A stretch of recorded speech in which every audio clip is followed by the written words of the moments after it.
इस वीडियो में बेटे हम आपकी सेकेंड ईयर की बायो की बुक स्टार्ट करेंगे और सेकेंड ईयर की बायो की बुक का जो फर्स्ट चैप्टर है वो है होम्योस्टेसिस के बारे में। होम्योस्टेसिस का एक बहुत ब्रीफ सा इंट्रोडक्शन मैंने आपको पार्ट 1 में दिया था, लेकिन इस चैप्टर में आप डिटेल के साथ पढ़ोगे कि होम्योस्टेसिस क्या है और किसी भी लिविंग ऑर्गेनिज्म की बॉडी के अंदर ये वर्क किस तरह से करता है। तो इसकी डेफिनेशन जो बुक में गिवन है उसको स्टडी करने से पहले हम खुद से कुछ एक ब्रीफ सा इसका इंट्रोडक्शन देख लेते हैं। होम्योस्टेसिस बेटे दो वर्ड से ओरिजिनेट किया गया है। Homeo is from homo and stasis is from state. Homo means same and state means condition.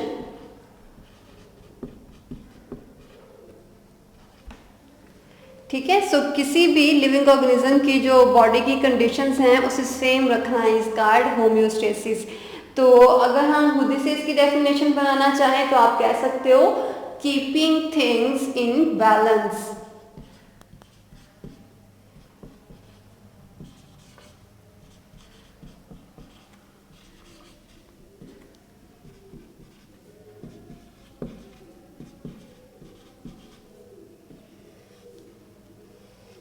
ठीक है, सो किसी भी बॉडी के अंदर जितनी भी चीज़ें वर्क कर रही हैं उसे बैलेंस में रखना है is called homeostasis. Balance means के जितनी वो रिक्वायर्ड अमाउंट है, चाहे वो वाटर की है, चाहे वो सॉल्ट की है, चाहे वो टेम्परेचर की है, उसे बैलेंस रखना है इज कॉल्ड होम्योस्टेसिस। तो इस इंट्रोडक्शन के बाद वो डेफिनेशन जो बुक में गिवन है वो देख लेते हैं, बिकॉज इसकी डेफिनेशन शॉर्ट क्वेश्चन के पॉइंट ऑफ व्यू से बहुत इंपॉर्टेंट है और आपको अक्सर एग्जाम में पूछ ली जाती है। सो होम्योस्टेसिस की डेफिनेशन जो बुक में गिवन है वो हम देख लेते हैं। Protection of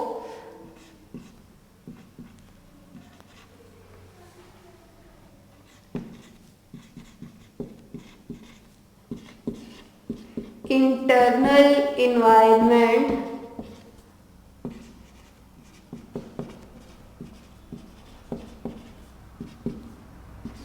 from harms of fluctuation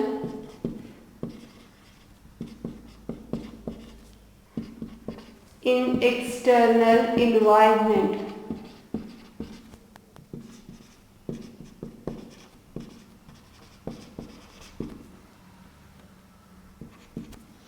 okay, so जब भी आपने डेफिनेशन लिखनी है होम्योस्टेसिस की तो आपने दो चीज़ें इसमें बतानी है। प्रोटेक्शन आप करवा रहे हो किस चीज़ की? इंटरनल इन्वायरमेंट की। इंटरनल इन्वायरमेंट किसका? किसी भी लिविंग ऑर्गेनिज्म की जो इंटरनल कंडीशंस हैं आप उसकी बात कर रहे हो। लिविंग ऑर्गेनिज्म की जो इंटरनल कंडीशंस हैं आप उनकी बात कर रहे हो। ठीक है, उसकी बॉडी की जो इनसाइड है, कितना उसकी बॉडी के अंदर वाटर का लेवल है, कितना उसकी बॉडी का टेम्परेचर है, ये सारी चीज़ें उसके इंटरनल इन्वायरमेंट के अंदर आएंगी किसी भी लिविंग ऑर्गेनिज्म की। लिविंग ऑर्गेनिज्म टर्म हमने यूज़ की है तो आपको बहुत डिटेल के साथ फर्स्ट ईयर में बताया था और आप को याद भी होगा कि प्लांट्स, एनिमल्स और कोई भी माइक्रो ऑर्गेनिजम्स सारे लिविंग ऑर्गेनिज्म के अंदर आएंगे। ओके, सो आप इंटरनल इन्वायरमेंट को प्रोटेक्ट कर रहे हो किस चीज़ से? फ्लक्चुएशन से। फ्लक्चुएशन क्या चीज़ होती है कि कोई भी चीज़ जो फिक्स्ड है उससे कम या ज़्यादा होना किसी भी चीज़ का। फ्लक्चुएट मीन्स कि कोई चीज़ ज़्यादा हो सकती है या कम हो सकती है। फॉर एग्जांपल किसी भी ह्यूमन बॉडी का जो टेम्परेचर है वो 37 डिग्री सेंटीग्रेड होता है, बट समर में ये टेम्परेचर 50 डिग्री सेंटीग्रेड भी हो सकता है, वाइल इन विंटर ये टेम्परेचर आपको पता है 10 डिग्री सेंटीग्रेड भी हो सकता है। सो ये जो फ्लक्चुएशन है टेम्परेचर की, कभी टेम्परेचर इन्वायरमेंट में 10 डिग्री सेंटीग्रेड हो जाता है विंटर में और कभी ये 50 डिग्री सेंटीग्रेड हो जाता है समर में। ये जो फ्लक्चुएशन हो रही है, इस फ्लक्चुएशन के बावजूद किसी भी ह्यूमंस की बॉडी का टेम्परेचर 37 मेंटेन करना इज कॉल्ड होम्योस्टेसिस। ठीक है। सो आपने क्या किया कि आपने किसी भी लिविंग ऑर्गेनिज्म की बॉडी को प्रोटेक्ट करना है। प्रोटेक्ट किससे? किसी भी फ्लक्चुएशन से जो कहाँ हो रही है? एक्सटर्नल इन्वायरमेंट में। एक्सटर्नल इन्वायरमेंट यहाँ पे हमारी सराउंडिंग्स के लिए टर्म यूज की है। जितने एनिमल्स वाटर बॉडीज के अंदर रहते हैं उनकी सराउंडिंग्स वाटर होगा। बिकॉज हम ड्राई लैंड पे रहते हैं तो हमारी ड्राई लैंड पे रहते हुए जो सराउंडिंग्स हैं, जो इन्वायरमेंट है, वो इसके अंदर आएगा। ठीक है।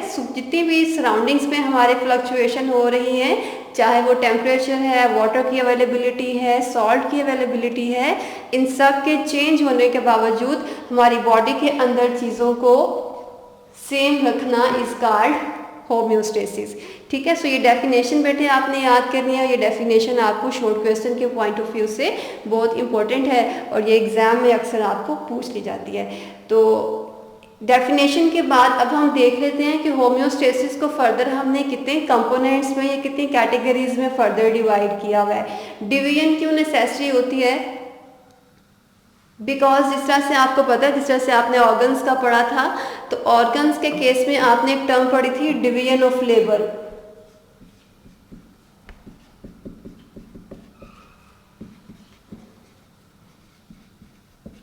ओके, ये डिवीजन ऑफ लेबर का मीनिंग क्या होता है कि हर एक ऑर्गन्स में आपने वर्क को डिवाइड किया हुआ था। स्टमक डाइजेशन करवा रहा था, हार्ट ब्लड पंप कर रहा है, किडनीज यूरिन प्रोड्यूस कर रहे हैं। तो ये सारे जो ऑर्गन्स हैं अपने फंक्शन के लिए स्पेशलाइज्ड होते हैं। आपने हर किसी के अंदर वर्क को डिवाइड किया होता है और सारे मिलके किसी बॉडी को बना रहे होते हैं। इस तरह से होम्योस्टेसिस को भी फर्दर कंपोनेंट्स में डिवाइड किया हुआ है और कंपोनेंट्स जो हैं वो हम देख लेते हैं। वो 3 कंपोनेंट्स कौन कौन से हैं। So first component is osmoregulation and second division or type or component is thermoregulation and last one जो कैटेगरी आप होम्योस्टेसिस में पढ़ेंगे वो है excretion.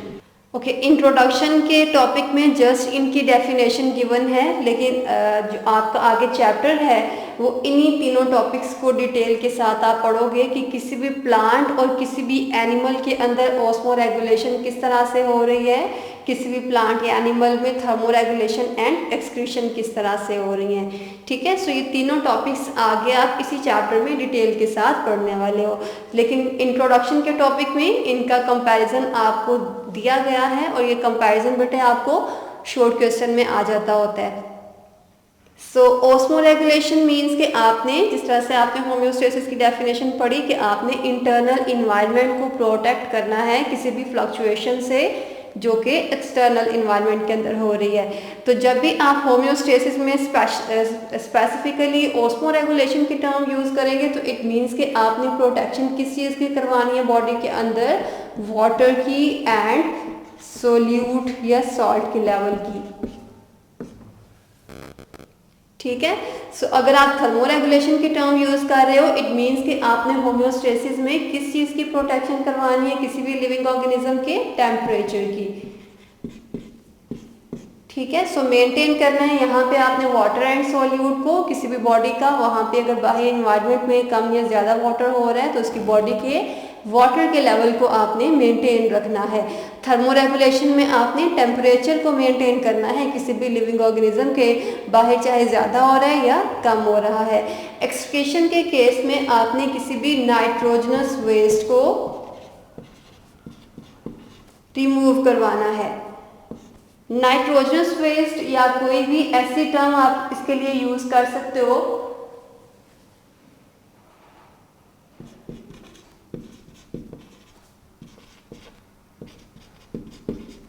Wasteful metabolite. Wasteful metabolite means के ऐसा मेटाबॉलिज्म में प्रोड्यूस होने वाला कंपोनेंट जो कि अब यूजलेस है, जो आप बॉडी में इसकी ज़रूरत नहीं है। ठीक है। सो कोई भी ऐसा मेटाबोलाइट आपको पता है कोई भी ऐसा प्रोडक्ट जो कि मेटाबॉलिज्म में प्रोड्यूस होते हैं, और मेटाबॉलिज्म की डेफिनेशन आपने पार्ट 1 में काफ़ी डिटेल के साथ पढ़ी थी कि उसमें कैटाबॉलिज्म या फिर एनाबॉलिज्म दोनों हो सकते हैं। कैटाबॉलिक में ब्रेक डाउन होती है किसी भी लार्ज साइज के मॉलिक्यूल की स्मॉलर पीसेस में, और एनाबॉलिक में सिंथेसिस होती है कि स्मॉलर मॉलिक्यूल्स कंबाइन करके एक लार्ज साइज का मॉलिक्यूल बनाते हैं। तो इन रिएक्शंस में कोई भी ऐसा प्रोडक्ट जो बना है जिसकी ज़रूरत नहीं है बॉडी को, उसे भी आप एलिमिनेट करवा सकते हो, या नाइट्रोजनस वेस्ट को भी रिमूव करवा सकते हो। ये nitrogenous waste and wasteful metabolite हम आगे एक्सक्रीशन के टॉपिक में ही बहुत डिटेल के साथ आगे इनका इंशाल्लाह डिफरेंस देखेंगे इसी चैप्टर में ही। ओके, सो डेफिनेशन आपको इनकी याद करनी है होम्योस्टेसिस की टाइप्स की। ये टाइप्स आपको शॉर्ट क्वेश्चन में कोई भी कंपैरिजन आ जाता है कि differentiate between osmoregulation and thermoregulation, और डिफरेंशिएट बिटवीन थर्मोरेगुलेशन और एक्सक्रीशन। तो होम्योस्टेसिस की डेफिनेशन है कि आपने किसी भी इंटरनल बॉडी को प्रोटेक्ट करना है, लेकिन अगर ये प्रोटेक्शन स्पेसिफिकली आप वाटर या सॉल्यूट के लेवल के बात करोगे तो इस होम्योस्टेसिस को आप बोलोगे ये ऑस्मोरेगुलेशन है। लेकिन अगर किसी बॉडी के इंटरनल टेम्परेचर को आपने प्रोटेक्ट करना है तो उस केस में आप बोलोगे ये थर्मोरेगुलेशन है। ठीक है। सो स्पेसिफिकली जब आप ये टर्म्स यूज़ करोगे तो आपके होम्योस्टेसिस का नेम भी चेंज होता जाएगा। ये डिफरेंसेस आई होप कि आप याद कर लोगे, और ये इंपॉर्टेंट भी हैं शॉर्ट क्वेश्चन में।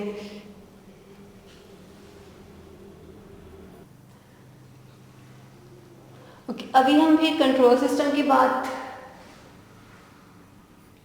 करेंगे, और कंट्रोल सिस्टम किसी भी होम्योस्टेसिस को मेंटेन करने के लिए रिक्वायर्ड होता है। अब ये कंट्रोल सिस्टम क्या है इसको हम डिस्कस कर लेते हैं। किसी भी कंट्रोल सिस्टम के बेटे 3 बेसिक कंपोनेंट्स होते हैं। First one is receptor, second is control centre, and last one is effectors. ये 3 पार्ट्स हमने लिखे हैं किसी भी कंट्रोल सिस्टम के। और कंट्रोल सिस्टम क्या है? कोई भी ऐसा सिस्टम जो कि होम्योस्टेसिस को मेंटेन करने के लिए रिक्वायर्ड होता है। उसके आगे से फर्दर हमने 3 पार्ट्स लिखे हैं। रिसेप्टर मेरे बेटे कोई भी ऐसी चीज़ है जो कि किसी भी स्टिमुलाई को रिसीव करती है। स्टिमुलाई आपको पता है कोई भी इन्वायरमेंट के अंदर चेंज है, उस चेंज को जो भी ऑर्गन रिसीव करेगा उसे आप रिसेप्टर कहते हो। फॉर एग्जांपल जो आपकी आईज हैं ये लाइट को डिटेक्ट करती हैं, ठीक है। जो आपके ईयर हैं ये साउंड को डिटेक्ट करते हैं। अब जो आईज लाइट को डिटेक्ट कर रही हैं और जो साउंड ईयर डिटेक्ट कर रहे हैं, लाइट एंड साउंड दोनों स्टिमुलाई हैं, ठीक है। इन्वायरमेंट में जो चेंजेस आ रही हैं साउंड में या लाइट में, उसे डिटेक्ट करने के लिए जो ऑर्गन्स हैं उन्हें आप बोलोगे रिसेप्टर्स हैं, ठीक है। जिस तरह से हमने एग्जांपल ली, आईज लाइट को डिटेक्ट करती हैं, ठीक है। सो इसमें आईज क्या है? रिसेप्टर्स, और लाइट क्या है? इसमें स्टिमुलाई। स्टिमुलाई कोई भी चेंज को आप कहते हैं, और वो चेंज आपकी सराउंडिंग में हो रहा होता है। तो ये रिसेप्टर कोई भी चेंज डिटेक्ट करने के बाद मैसेज किसको देते हैं? कंट्रोल सेंटर को। कंट्रोल सेंटर अगर हम ह्यूमंस की ही बात करें तो ये कंट्रोल सेंटर बेटे ब्रेन की बात हो रही है यहाँ पे, ठीक है। CNS की बात हो रही है, ब्रेन एंड स्पाइनल कॉर्ड की। ओके, अब पूरे के पूरे सिस्टम को एक एग्जांपल के थ्रू हम स्टडी कर लेते हैं। फॉर एग्जांपल, ओके, अब हम इस कंट्रोल सिस्टम को एक एग्जांपल के थ्रू स्टडी करेंगे, और वो एग्जांपल क्या है कि किस तरह से ह्यूमंस की बॉडी टेम्परेचर को मेंटेन करेगी, ठीक है। ओके, फॉर एग्जांपल यहाँ पे रिक्वायर्ड टेम्परेचर कितना होना चाहिए किसी भी ह्यूमंस की बॉडी का? 37 डिग्री सेंटीग्रेड। ओके, हम अज्यूम कर लेते हैं कि जो बाहर टेम्परेचर है वो समर का है, और वो समर में टेम्परेचर 50 डिग्री सेंटीग्रेड हो गया है। किसी भी ह्यूमन की बॉडी, सबसे पहले यहाँ पे रिसेप्टर्स कौन से होंगे? ह्यूमंस की स्किन, आपको पता है सारे सेंस ऑर्गन्स को मैंने आपको पहले बताया कि रिसेप्टर्स हैं। तो ये स्किन यहाँ पे हम एग्जांपल ले रहे हैं, इसने टेम्परेचर को डिटेक्ट किया। डिटेक्ट करने के बाद ये मैसेज ब्रेन को कन्वे कर देगी। ठीक है, सबसे पहले रिसेप्टर्स ने मैसेज रिसीव किया और रिसेप्टर यहाँ पे स्किन था, ये मैसेज रिसीव करने के बाद उसने मैसेज किसको दे दिया, ब्रेन को। अब ये ब्रेन क्या करेगा कि उसने मैसेज इफेक्टर्स को देना है। इफेक्टर्स कोई भी ऐसा बॉडी का पार्ट है जो कि ब्रेन का मैसेज लेने के बाद उस पर इफेक्ट करेगा, उसके अकॉर्डिंग रिस्पॉन्स देगा। ठीक है, सो रिसेप्टर्स ने स्टिमुलाई को रिसीव किया। स्टिमुलाई आपको पता है कोई भी चेंज है इन्वायरमेंट में। इस स्टिमुलाई को रिसीव करने के बाद उसने ये मैसेज किसको दे दिया, कंट्रोल सेंटर को, और ये कंट्रोल सेंटर मैसेज किसको देगा, इफेक्टर्स को। इफेक्टर्स बेटे कोई भी ऐसा बॉडी का पार्ट है जो कि रिस्पॉन्स शो करता है। और जब भी हम ह्यूमंस की बात करें या लिविंग ऑर्गेनिज्म एनिमल्स में स्पेशली, दो तरह के इफेक्टर्स रिस्पॉन्स करेंगे ब्रेन को। First one is glands and second one is muscles. ठीक है, सो ब्रेन ने मैसेज दिया इफेक्टर्स को। इफेक्टर्स की कितनी टाइप्स हैं, इफेक्टर्स क्या करते हैं, रिस्पॉन्स शो करते हैं, और ये दो तरह के हैं, ग्लैंड्स हो सकते हैं या मसल्स हो सकते हैं। जो भी मैसेज ब्रेन से आया है उसको रिएक्ट करने के लिए ग्लैंड्स रिस्पॉन्स किस तरह से करेंगे कि वो कोई भी हार्मोन सिक्रीट करवाएंगे, और मसल्स क्या करेंगे, मूवमेंट करवाएंगे। ठीक हो गया, सो दो तरह के इफेक्टर्स हैं, glands and muscles. Glands secretion के थ्रू रिस्पॉन्स शो करते हैं और मसल्स मूवमेंट के थ्रू रिस्पॉन्स शो करते हैं।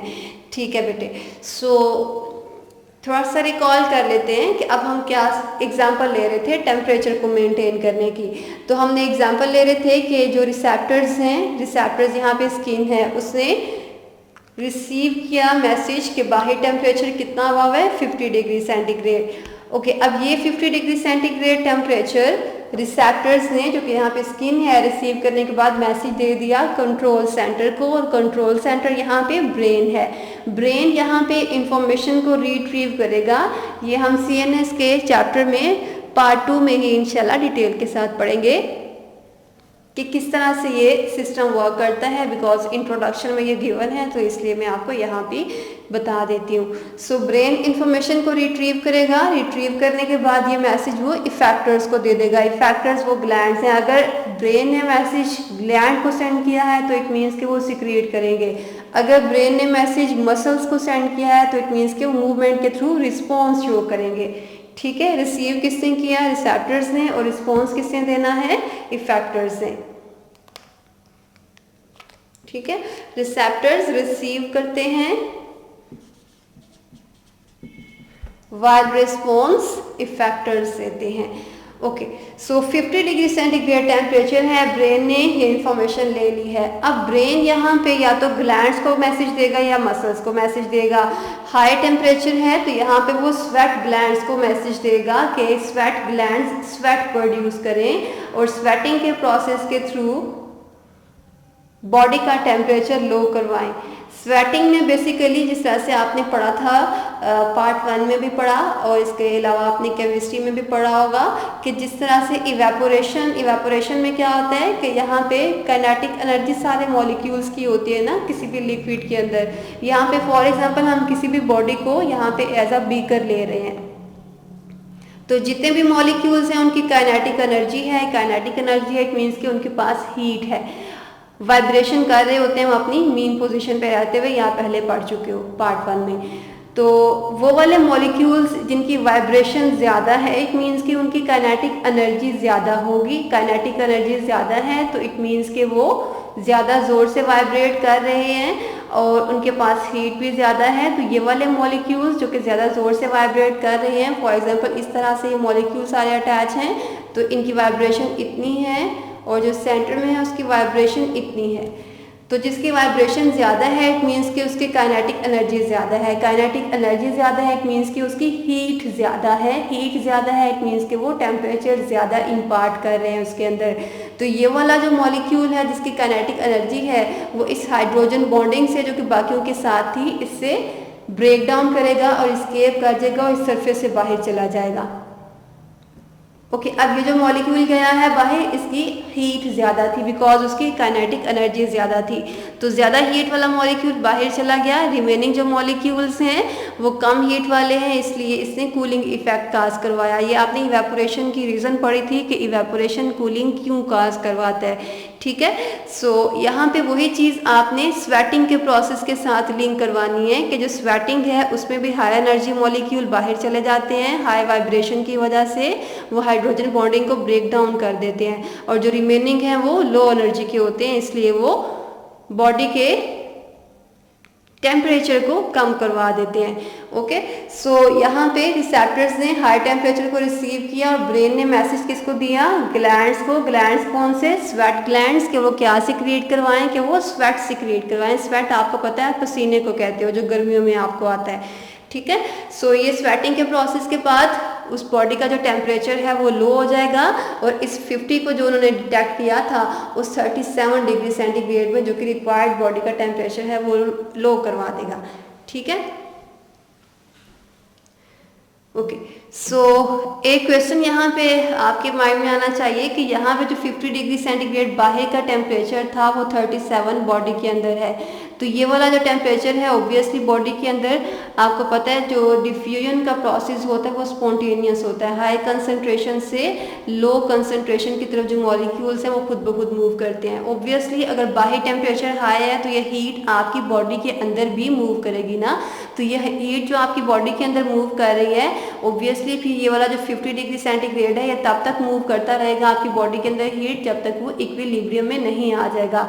लेकिन आपकी बॉडी के अंदर कंटिन्यूसली ये कंट्रोल सिस्टम जो है ये सारे का सारा ये वर्क कर रहा है, और ये क्या कर रहा है कि ये आपकी बॉडी का टेम्परेचर 37 तक मेंटेन रखे हुए है, ठीक हो गया। सो ये 37 डिग्री सेंटीग्रेड टेम्परेचर आपने समर के केस में पढ़ा। अगर यही टेम्परेचर बाहर 10 डिग्री सेंटीग्रेड हो जाए, 10 डिग्री सेंटीग्रेड कब होता है, विंटर में, और अगर ये टेम्परेचर कम हो गया है तो टेम्परेचर के कम होने की वजह से अब आप देख लो कि किस तरह से ये रिसेप्टर्स वर्क करेंगे और इफेक्टर्स को मैसेज क्या मिलेगा। तो रिसेप्टर्स ने कितना टेम्परेचर डिटेक्ट किया, 10 डिग्री सेंटीग्रेड। रिसेप्टर्स ने मैसेज दिया ब्रेन को, ब्रेन यहाँ पे मसल्स को आके अब मैसेज देगा कि मसल्स जो हैं ये शिवरिंग स्टार्ट करवा दें। शिवरिंग बेटे बॉडी की मूवमेंट को आप कहते हो जिसमें एनर्जी प्रोड्यूस होती है, ठीक है। सो ये जो कम हीट आपकी बॉडी के अंदर जा रही थी तो शिवरिंग के प्रोसेस में एटीपी के मॉलिक्यूल प्रोड्यूस होना शुरू हो जाएंगे, एनर्जी प्रोड्यूस होना शुरू हो जाएगी। एनर्जी प्रोड्यूस हो रही है इट मीन्स कि हीट प्रोड्यूस हो रही है, तो वो हीट आपकी बॉडी का टेम्परेचर हाई करवाने में हेल्प आउट करेगी। सो ये सारा सिस्टम जो है ये बेसिकली आपके होम्योस्टेसिस को मेंटेन कर रहा है। होम्योस्टेसिस यहाँ पे स्पेसिफिकली हमने एग्जांपल ली टेम्परेचर के लिए, तो ये कौन सा होम्योस्टेसिस होगा, थर्मोरेगुलेशन। थर्मोरेगुलेशन आपने जैसे डेफिनेशन के साथ और उसके कंपोनेंट्स में पढ़ा कि अगर आपने किसी भी बॉडी के टेम्परेचर को मेंटेन करवाना है तो उस होम्योस्टेसिस को आप कहते हो कि ये थर्मोरेगुलेशन है। वाइल अगर किसी भी बॉडी के वाटर के लेवल को मेंटेन करवा रहे हैं तो वो होम्योस्टेसिस है, वाटर एंड सोल्यूट की, ठीक है। ये टाइप्स आपने पहले पढ़ी थी। ओके यहाँ पे दो तरह की एग्जांपल्स किसी भी कंट्रोल सिस्टम के अंदर आप पढ़ते हो मैकेनिज्म में। ये कंट्रोल सिस्टम बेटा 2 टाइप्स के हैं, और ये कंट्रोल सिस्टम फिजिकली भी हो सकता है, फिजिकली जो आप लैब के अंदर यूज़ करते हो, कोई भी जो मशीन वर्क कर रही है और आपने उसका टेम्परेचर सेट किया हुआ है तो वहाँ पे फॉर एग्जांपल टेम्परेचर चेंज हो गया तो सेंसर्स जो वहाँ पे होते हैं वो टेम्परेचर डिटेक्ट करते हैं, और वो सेंसर्स टेम्परेचर डिटेक्ट करने के बाद कंट्रोल सेंटर को मैसेज कन्वे करेंगे, और वो कंट्रोल सेंटर फिर वहाँ पे बिकॉज वो वहाँ पे इफेक्टर्स नहीं है, वहाँ पे इफेक्टर्स जो हैं डिफरेंट टाइप्स के होंगे। ह्यूमंस के केस में वो मसल्स हैं या ग्लैंड्स हैं, तो उनके केस में जो इफेक्टर्स हैं वो कूलिंग इफेक्ट होगा या फिर कोई भी ऐसा हीटर लगा होगा जो कि टेम्परेचर को कम या ज़्यादा करवाएगा उसकी रिक्वायरमेंट के अकॉर्डिंग, ठीक है। सो कंट्रोल सिस्टम 2 तरह के हैं, लिविंग एंड फिजिकल। लिविंग जो कि लिविंग ऑर्गेनिज्म की बॉडी के अंदर वर्क कर रहे हैं, और फिजिकल जो कि लैब के अंदर वर्क कर रहे होते हैं। लेकिन दोनों के अंदर ये प्रोसेस सेम रहता है कि रिसेप्टर्स मैसेज को रिसीव करेंगे, स्टिमुलाई को रिसीव करेंगे, कंट्रोल सेंटर उसे रिट्रीव करेगा और इफेक्टर्स रिस्पॉन्स करेंगे, ठीक है। लेकिन आल्दो उनके केस में रिसेप्टर्स सेंस ऑर्गन्स नहीं हैं, कोई भी सेंसर हो सकता है, इफेक्टर्स वहाँ पे कोई भी कूलिंग या फिर हीटर हो सकता है, तो वहाँ पे ग्लैंड्स और मसल्स नहीं होंगे। लेकिन कंट्रोल सिस्टम की 2 टाइप्स हैं, फिजिकल जो कि लैब के अंदर वर्क कर रहे हैं और लिविंग जो कि लिविंग ऑर्गेनिज्म की बॉडी के अंदर वर्क करते हैं, बट दोनों के कंपोनेंट्स सेम हैं। First receptor, second control centre and third is effector. ये आपको शॉर्ट क्वेश्चन में बेटे आ सकता है, आई होप कि आप इसको याद कर लोगे अच्छे से। ओके मेरे बेटे, आई होप कि ये लेक्चर और ये इंट्रोडक्शन आपको क्लियर हो गया होगा। ये इंट्रोडक्शन में अभी एक और टर्म है फीडबैक मैकेनिज्म की, वो इंशाल्लाह फिर हम नेक्स्ट वीडियो में देखेंगे। आपको कोई भी क्वेश्चन है तो मेरे बेटे आप इस वीडियो के नीचे कमेंट करके वो क्वेश्चन पूछ सकते हो।